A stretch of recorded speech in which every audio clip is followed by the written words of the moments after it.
জন্য আল্লাহর হাবিব পেয়ারা নবী বিশ্ব নবী জনাবে মুহাম্মদ রাসূলুল্লাহ বলেছেন, উম্মতরা আমিও কন্যা সন্তানের বাবা, আমি রাসূলেরও কন্যা আছে।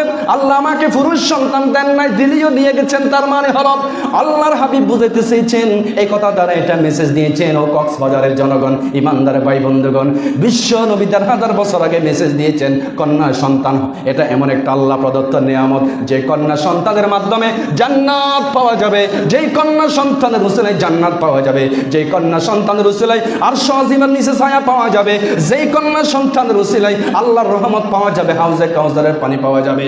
ওই সন্তানের মালিক যদি হয়ে যায়, ওই সন্তানের জন্য আল্লাহর কোরআনের দ্বীনের তালিম তারবিয়ত তাদের জন্য ওয়াকফ করে দিতে হবে। জোরে বলুন সুবহানাল্লাহ।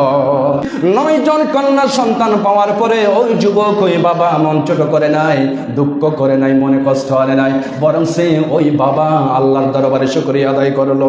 সাধ্য মোতাবেক তাদেরকে দ্বীনি তালিমি তারবিয়ত দিয়ে মানুষ করলো, আদব শিক্ষা দিল, পর্দা শিক্ষা দিল, নামাজ শিক্ষা দিল, ইবাদত শিক্ষা দিল, ফরজ গোসলের তরিকা শিক্ষা দিল, এভাবে নামাজের হুকুম হাকাম শিক্ষা দিলাম, পর্দার ভিতরে অবস্থান করানো উপযুক্ত করলো, আর আল্লাহওয়ালা বান্দা দেখে দেখে শাড়ি দিল।